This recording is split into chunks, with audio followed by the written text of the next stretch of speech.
Hello नमस्कार, welcome back to my channel. मी मीनल तुमच्या सर्वांचं आजच्या एका नवीन व्हिडिओमध्ये खूप खूप स्वागत करते. आय होप तुम्हाला थंबनेलवरून समजलंच असेल की मी काय दाखवणार आहे. तर व्हिडिओला सुरुवात करते. सगळ्यात आधी तुम्हाला देवपूजा दाखवते. तर देवपूजा बघा सकाळी 8 वाजता झालेली होती आणि त्यांनी केली होती, त्यामुळे म्हटलं देवपूजेपासूनच सुरुवात करूया.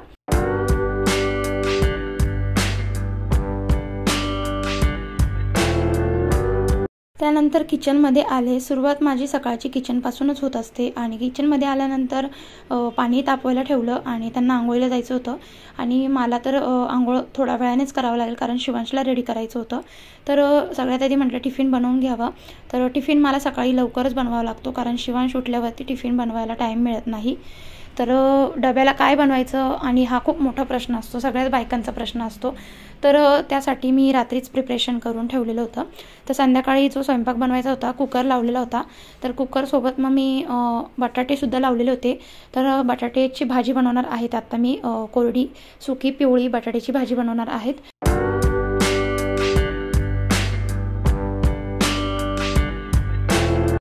तर सगळ्यात आधी मला लसूण लागणार होता. लसूण आणि हिरवी मिरची टाकून वाटण करून घेणार होते.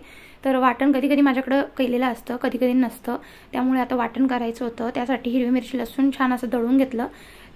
त्यानंतर बघा हा जो कचरा होता तो तसाच पडून राहतो आणि मग ओट्यावरती कचरा साचतच जातो, त्यामुळे लगेचच कॅरीबॅग घेतली आणि जो लसणाचे म्हणजे कचरा होता तो लगेच कॅरीबॅगमध्ये टाकला. म्हणजे काय होतं की ओट्यावरती जितका पसारा जमा होत गेला तितकाच नंतर आवरायला कंटाळा येतो, त्यामुळे जसं जमेल तसं थोडं थोडं आवरूनच घेत असते. आणि बघा इथे मिरच्या काढत होती आणि हे जे छोटे छोटे हे जे स्टोरेज केलेले आहेत तर ते खूप उपयोगीचे आहेत कारण फ्रीजमध्ये ठेवायला त्यामध्ये ट्रान्सपरंट असल्यामुळे दिसतं सुद्धा आणि भाजीपाला अगदी व्यवस्थित राहतो.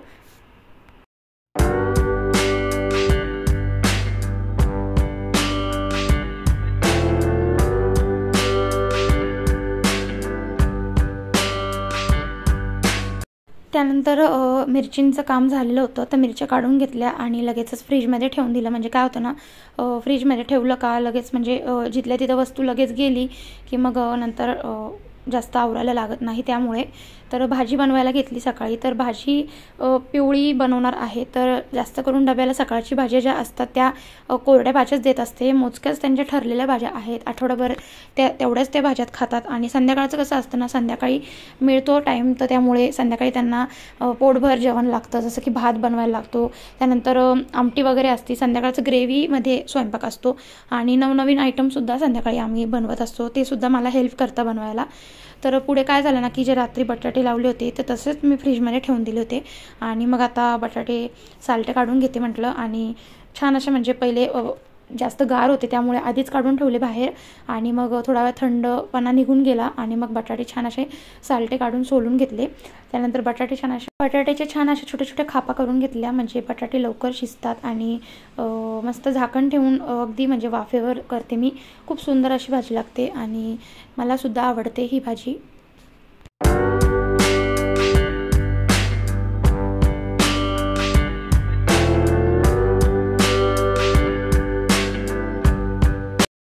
एकीकडे तेल गरम करायला ठेवलं होतं आणि तेल गरम झालं त्यामुळे लगेचच फोडणी द्यायला लवकर इझी जातं.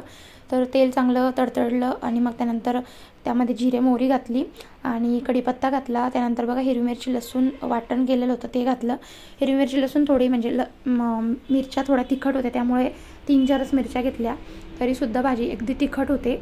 आणि टिफिनसाठी ही भाजी अगदी छान आहेत. आणि ही बटाट्याची भाजी बनवल्यावरती कधी कधी काय होतं ना की बटाट्याची भाजी आणि पोळी खायलासुद्धा म्हणजे कधी कधी कंटाळा येतो, त्यामुळे आपण हीच बटाट्याची भाजीमध्ये म्हणजे पोळीमध्ये घालून पराठा बनवूनसुद्धा देऊ शकतो.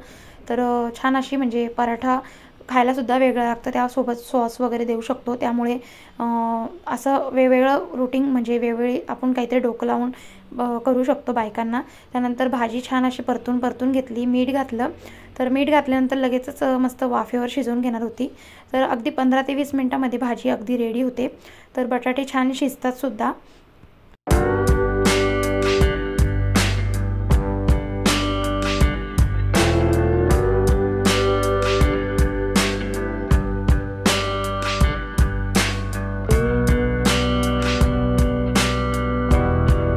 तर भाजी एकीकडे शिजत होती तोपर्यंत म्हटलं चला आता टाईम आहे तोपर्यंत आपण ओट्यावरचा पसारा क्लीन करू.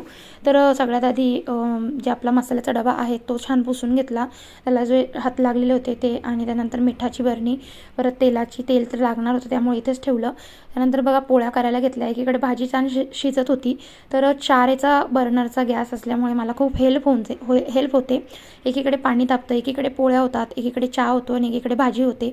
असं म्हणजे एका वेळेस 4 कामं होतात माझे आणि लवकरात लवकर अर्ध्या तासामध्ये सगळी कामे आटोपतात. जसं पाणी वगैरे तापून जातं, चहा बनतो. तर पोळ्यासुद्धा एकीकडे बनवत होते आणि एकीकडे मस्त भाजी शिजत होते. तर काय होतं ना की सकाळी उठल्यावरती मला किचनमध्ये आल्यावरती स्वयंपाकच बनवावा लागतो, कारण शिवांश उठल्यावरती मग स्वयंपाक बनवून देत नाही आणि उठल्यावरती तो थोडा स्कूलला जायला म्हणजे नाटक करतो, रडतो, त्यामुळे त्याला थोडा वेळ नादी लावावं लागतं. तर बघा स्वयंपाक वगैरे बनवून झाला की मग मी 7 वाजता उठत असते किंवा 6ला उठत असते. तर त्यानंतर मग माझा स्वयंपाक होतो. दोघंजणं झोपलेलेच असतात आणि थोड्या वेळाने ते 7:45 वाजता ते उठतात. तर त्यांचं कसं उठल्यावरती त्यांना आंघोळ वगैरे करायची असते, तर स्वतःचं रेडी व्हायला थोडा टाईम लागतो. त्यानंतर देवपूजा करायची असते, तर देवपूजा तेच करणार होते आज आणि त्यामुळे मग लवकर उठले होते. आणि 8 वाजता देवपूजा झाली, त्यामुळे घरामध्ये अगदी प्रसन्न वाटत होतं, फ्रेश वाटत होतं. सकाळची कामेसुद्धा झटपट आवरून झाल्यासारखं वाटत होतं. तर ते त्यांचं थोडं अर्धं आवरत आलं की मग लगेचच मला शिवांशला आंघोळ घालायची असते. तर तो सुद्धा रडतो सकाळी.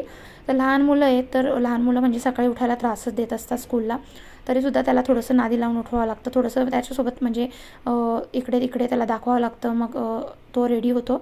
तर एकीकडे छान आता बघा भाजी शिजत होती, पोळ्याचं पीठ छान मळून घेतलं. पोळ्याचं पीठ मळल्यानंतर बघा पोळ्या छान अशा म्हणजे बनवायला घेतल्या. तर काही नाही जास्ती म्हणजे डब्याला त्यांच्या अगदी दोनच पोळ्या नेत असतात ते, आणि शिवांशला एखादी पोळी, त्यामधनं सुद्धा तो अर्धा टिफिन रिटर्न आणत असतो. तरीसुद्धा म्हणजे लहान मुलांमध्ये गेल्यावरती थोडंसं म्हणजे एकमेकांचं बघून खातात, त्यामुळे म्हणजे देत असते. तर पोळ्या छान म्हणजे बनवायला घेतल्या. पोळ्या मी त्याच्या बनवूनच ठेवत असते. दुपारच्यासुद्धा आमच्या पोळ्या मी बनवून ठेवते, कधी कधी गरम बनवत असते.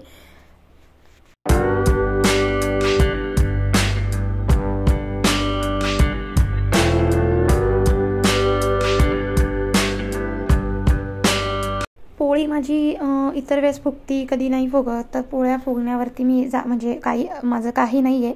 तर पोळ्या अगदी नरम राहणं गरजेचं आहे. पोळ्या माझ्या इतक्या नरम येतात आणि 2 लेअर पूर्ण दिसतात त्यामध्ये पोळीच्या, त्यामुळे मग फुगण्याचं वगैरे काही मी लक्ष देत नाही. तर बघा लोकवांचे गहू मी वापरत असते इथे. तर अगदी म्हणजे नरम राहतं पीठ आणि अगदी पोळ्यासुद्धा नरम येतात, फुलतातसुद्धा. तर बघा त्यानंतर टिफिन बनवून झालेला होता. तर शिवांशसुद्धा एकीकडे उठलेला होता, रडत होता, त्यामुळे मला लवकर त्याला बघायचं होतं.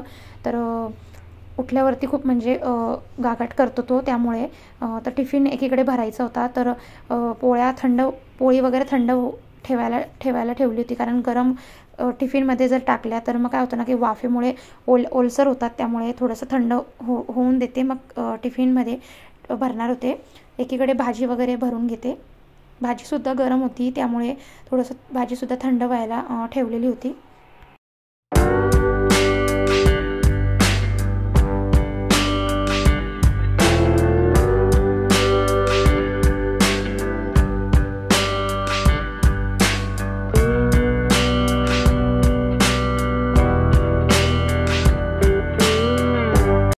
त्यानंतर चहा बनवायला घेतला. सगळे कामं माझे झालेले होते. शिवांशला सुद्धा रेडी केलं होतं आणि त्याला आंघोळ वगैरे घातली, म्हणजे त्याला रेडी केलं थोडंसं, म्हणजे तो फ्रेश झाला. आणि मग आता मी चहा बनवायला घेतला. चहा मी आधीच बनवत नाही. चहाचा टाईम माझा म्हणजे 8:45ला जाणार असले तर अगदी 10 मिनटं अगोदर मी चहा बनवते. इतक्यात म्हणजे जास्त वेळाचा चहा मी बनवून ठेवत नाही. त्यांच्यासोबत मग माझासुद्धा चहा मी बनवून घेते. तर आमच्या दोघांचा चहा एक संगच होत असतो. तर कधी कधी जर चहामध्ये जर इलायची असेल तर इलायची टाकते, कधी आलं असेल तर आलंसुद्धा टाकते. आल्याचा चहा खूप छान लागतो आणि मस्त दुधाचा चहा मी इथे बनवते, पाण्याचा वगैरे बनवत नाही. काय होतं ना की 2 टाईम चहा प्यायचा आहे, तर थोडंसं म्हणजे चांगलाच प्यावा, घट्ट असा. तर काळा पाण्याचा वगैरे ठेवला तर काळा चहा बनतो, त्यामुळे मग मी असा दुधाचा 2 कप चहा ठेवते. तर सकाळी आणि संध्याकाळी आम्हाला चहा लागतोच. आणि कधी कधी संध्याकाळचा स्किप होतो, पण सकाळचा स्किप होत नाही, कारण चहा पिला तरच मला सकाळची कामे होतात किंवा एनर्जी येते. नाही तर मग मला दिवसभर म्हणजे चहा नाही पिला तर मला अगदी काम करायला सुद्धा सुचत नाही. तर बघा छान इथे मस्त चहा आता गाळून घेत होते. तर आता त्यांची सकाळची ड्युटी होती आणि ऑफिसला गेले ते आणि शिवांशसुद्धा स्कूलला गेला. त्यानंतर बघा पुढचं रुटीन असं की माझं घरातलं सगळं काम आवरून झालेलं होतं. तर म्हटलं चला आता आज काहीतरी थोडासा वेगळा रुटीन दाखवा. तर माझं स्किन केअर म्हणजे माझा डेली मेकअप कसा असतो तो तुमच्यासोबत शेअर करणार आहेत. काय काय लावते. आता कसं आहे उन्हाळा म्हणजे ऊन खूप पडतं आहे सध्या. तर उन्हामुळे सन रॅशेस होतात किंवा स्किनवरती म्हणजे चेहऱ्यावरती डाग येतात काळे. त्यामुळे मला मी सनस्क्रीन नेहमी वापरते. तर सनस्क्रीन माझ्या पिंपल्सचा थोडा प्रॉब्लेम होता. तर मी स्किनच्या स्पेशलिस्टकडे गेले होते. त्यामुळे त्यांनीच मला सनस्क्रीन लिहून आणली होती मी. तर त्यांची डॉक्टरचीच सनस्क्रीन मी वापरत असते. त्यानंतर मॉइश्चरायझर केलं बॉडीला. तर बॉडीला एनी टाईम म्हणजे तिन्ही म्हणजे ऋतूंमध्ये मी मॉइश्चरायझर नेहमी लावते. कारण माझी स्किन कसं आहे ना की मॉइश्चरायझर नाही केलं तर माझ्या स्किनला म्हणजे खूप पिंपल्सचा प्रॉब्लेम होतो. त्यामुळे तर मग काय होतं ना की घरामधली आता कामं सगळी झालेली होती. सकाळची जी मॉर्निंगची कामं होती म्हणजे धुणं वगैरे धुवून झालेलं होतं. झाडू फरशी त्यानंतर भांडे सकाळची जी भांडे वगैरे होते तीसुद्धा झाली. झटक फरशी पुसून घेतली. घरामध्ये धूळ वगैरे झालेली होती ती झटकून घेतली. कारण बाजूला रिनोव्हेशनचं काम चालू आहे. पूर्ण त्यांच्या घरातली पूर्ण धूळ माझ्या घरात येत असते. तरी किती खिडकी वगैरे बंद ठेवली तरीसुद्धा येते. त्यामुळे तर कामं वगैरे आवरली तर मेकअप करायला घेतला. तर मेकअप माझा कसा डेली मेकअप म्हणजे मी रोज काही इतका मेकअप करत नाही जितका म्हणजे नॅचरल मेकअप ठेवते मी. तर बघा आता मॉइश्चरायझर करून घेतलं. सनस्क्रीन लावलेली आहेत. तर सनस्क्रीन लावली आहेत कारण उन्हामध्ये म्हणजे शिवांशला घ्यायला जायचं असतं. त्यामुळे बाहेर पडायचं असतं. त्यामुळे उन्हामध्ये जर गेलं तर मग म्हणजे ऊन टॅनिंग वगैरे येतं बॉडीला. तर त्यामुळे मग ही जी सनस्क्रीन आहे ती फक्त मी चेहऱ्याकरता वापरते आणि बॉडीसाठी मी वेगळं म्हणजे व्हॅसलिन वगैरे लावत असते.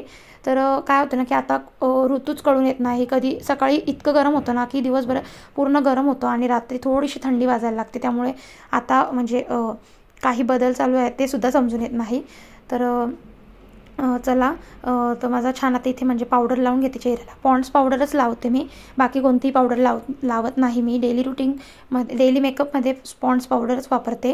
त्यानंतर बघा छान इथं काजळ लावून घेतलं. काजळसुद्धा मी हे झुडिओमधनं घेतलेलं आहेत. 80 रुपयाचं काजळ आहे. तर अगदी बेस्ट आहेत. त्याची जी म्हणजे जो काजळचा म्हणजे अगदी काळा कलर आहेत. एकदम म्हणजे डार्क असा काळा कलर लावल्यावरती डोळे अगदी म्हणजे छान असे दिसतात. मला काजळची खूप सवय आहेत. मला डेली रुटीनमध्ये किंवा डेली घरात जरी असेल किंवा घराच्या बाहेर जरी कुठं जवळ आसपास जरी जायचं असेल तरी मला काजळ नेहमी लागतं. कारण माझे काजळ लावल्याने डोळे छान दिसतात आणि काजळ नाही लावलं तर माझे डोळे अगदी म्हणजे झोपेतून उठल्यासारखं वाटतं. तर बघा छान लिपस्टिक लावली. लिपस्टिक म्हणजे लिप ग्लोज आहे ते. ॲक्च्युअलमध्ये त्याचा कलर थोडा डार्क आहे तर त्यामुळे लिप ग्लोज लावलं. तर असा सिंपल असा माझा मेकअप असतो. त्यानंतर बघा टिकली. ह्या टिकल्या ज्या आहेत त्यासुद्धा मला एकदम 0 साईजची टिकली लावत असते. तर छान माझा मेकअप करून झाला. केससुद्धा छान विंचरून घेतले. केसांमध्ये इतकी गुंता होत असते. कर्ली केस आहेत त्यामुळे सारखे विचरावा लागतात. तर सकाळ संध्याकाळ विचरून घेते. आणि बघा छान केसांना म्हणजे केसांचा सुद्धा मेकअप झालेला होता. हाताला मॉइश्चरायझर व्हॅसलिन लावून घेतलं. त्यानंतर बघा डीमार्टला गेलो होतो. डीमार्टला गेल्यानंतर बघा डीमार्टला म्हणजे किराणा वगैरे आणते. जर जी गोष्ट परवडली तीच आणत असते मी. तर किराणा वगैरे आणला होता. थोडंसं वेगळी शॉपिंग झाली. आणि माझ्या स्वतःसाठी मी असे म्हणजे डेली यूजसाठी आता उन्हाळा पडला आहेत आणि घरात घालायला असे म्हणजे लूज कपडेच आणते मी. टी शर्ट वगैरेच घालत असते घरामध्ये. तर त्यामुळे मला असे कॉटनचे लागत होते. टी शर्ट वगैरे घेतलेले होते मी. तर छान असे मला माझ्या म्हणजे मला आवडले ह्या माझ्या चॉईसनुसारच कपडे मिळाले होते. तर कलरसुद्धा अगदी फ्रेश कलर आणलेले होते. आणि प्रत्येक टॉपसोबत पॅन्ट मी मॅच करून घेतलेली होती तिथे. तर टॉप घेतला तर पॅन्ट तिथे मी शोधून खूप भरपूर वेळ लागला मला. 1 तास मला कपडे शोधण्यामध्ये गेला कारण तिथे गेल्यावरती खूप गोंधळून जातो. तर बघा छान असे म्हणजे मी आता तुमच्या पुढच्या रुटीनमध्ये मी तुम्हाला माझ्या डेली वेअरमध्ये म्हणजे दिसेलच तुम्हाला माझा हे जे कपडे घेतले क्लॉथ्स वगैरे. तर असा माझा आजचा हा म्हणजे व्लॉग होता. आय होप तुम्हाला आवडला असेल तर व्हिडिओला नक्कीच लाईक करा. लाईक करायला विसरू नका. म्हणजे व्हिडिओ पूर्ण बघतात पण लाईक करायला विसरत जाऊ नका. मला समजतं. त्यामुळे लाईक करा. व्हिडिओ कशी आवडली कमेंट करून सांगा. आणि काय आवडलं तुम्हाला तर ते सुद्धा मला सांगा. आणि चॅनलला नवीन असतील ज्या ताई त्यांनीसुद्धा सबस्क्राईब करायला विसरू नका. बाजूचं बेल आयकॉन नक्कीच प्रेस करा. तर व्हिडिओला आता इथेच एंड करते. आणि माझं सगळं रुटीन तुमच्यासोबत शेअर केलेलं आहे. तुम्हाला आवडलं, कसं आवडलं ते सुद्धा मला सांगा. तुमचंही रुटीन असंच असतं का ते सुद्धा मला नक्कीच सांगा. तर भेटते आता पुढच्या व्हिडिओमध्ये. तोपर्यंत सगळ्यांना बाय बाय.